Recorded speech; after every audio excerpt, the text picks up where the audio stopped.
Hey everyone!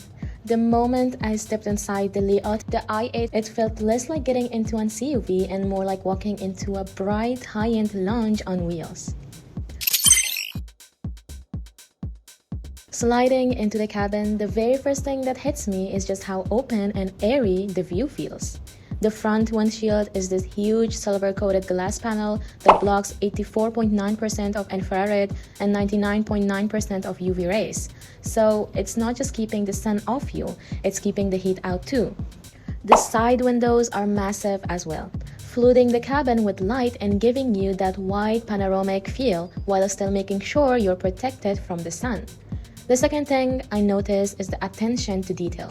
It's gorgeous in here. A lot of the metal trim now uses the same matte rose gold finish as the Mega, and instead of the shinier metal you get in the L9, that softer finish cuts down on unwanted glare.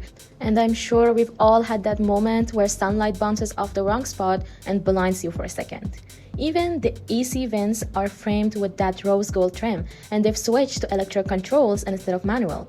Sure, they're not as instant to tweak as the old school ones, but now you get way more smart airflow options. Things like automatic sweep, avoiding blowing directly at people or focusing right on them if you want.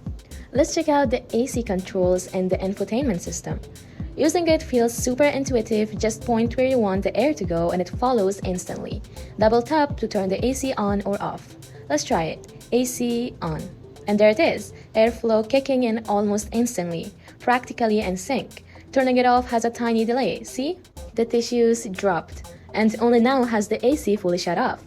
Now, my third big impression, these seats are seriously comfortable, with a strong wraparound feel that makes you sink in but still feel supported. The i8 seats have had three major upgrades. First, size. The backrest, seat cushion, and bolsters are all bigger, which means more support for your body and an even snugger, more secure fit. Second, materials. They've added an extra 2 cm of slow rebound foam to the seat cushion, making it feel softer and more plush when you sit down. Honestly, it's a big step up from the L9. You've got to try it in person to feel the difference. The third upgrade is all about functionality. This time, the seat ventilation system has been improved. The backrest now uses a suction-type design, while the seat cushion still blows cool air out. Let's try to turn on seat ventilation. And there it is. Blowing right away, you can feel it instantly. Now for the backrest, it's perfectly flat. But watch this. The tissue sticks right to it because it's pulling air in. Pretty cool, right?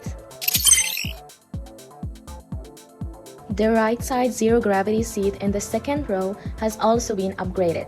Not only is the seat itself larger and thicker, but the leg rest is now massive. It can adjust to a fully flat position for amazing calf support. With the controls, you can tilt the seat up into true zero-gravity mode or lower it back down. Up front, you can also adjust the leg rest length. Push up and it extends, push down and it slides back in. There's also a button here that currently controls the seat massage, but according to the product manager, it's actually a customizable button. And here's the interesting part. One of the most common questions online is about the lack of a physical button to activate zero-gravity mode.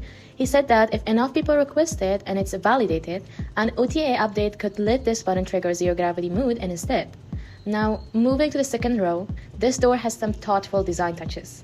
The door frame is huge and the opening angle is generous. Not quite 90 degrees, but I'd guess around 80, which makes getting in and out much easier. Even better, the tallest point of the i8 roof is positioned right at the second row entry, so you don't have to duck much getting in.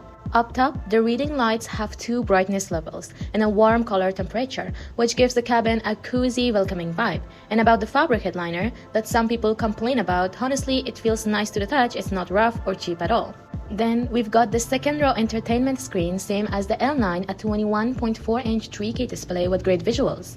It even has anti-pinch protection. Let's test it. And yep, it bounces right back when blocked. Below that, behind the driver's seat, we finally get a fold-out table. Actually, two in the second row now. This new design is 21% larger, big enough for a 16-inch laptop, and it's 10% thinner for a cleaner, slicker look.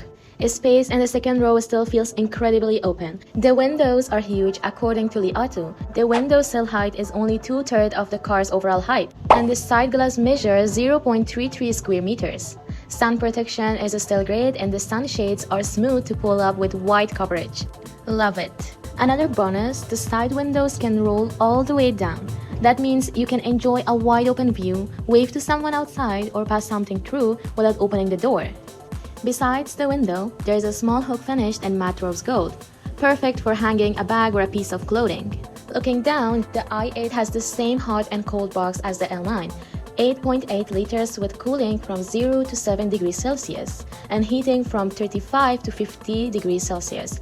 The only drawback is no freezer mode, so no ice cream storage on road trips. Also, you can't turn it off by voice command. It's manual only, which can be slightly inconvenient if the seat is far back. Underneath the cooler is a 220-volt outlet. Unlike many brands that hide it way in the bag, here it's placed for easy access, which is much more practical. The rear floor is now completely flat. They've removed the raised section from the L9. This makes getting to the third row much easier and improves seating comfort there.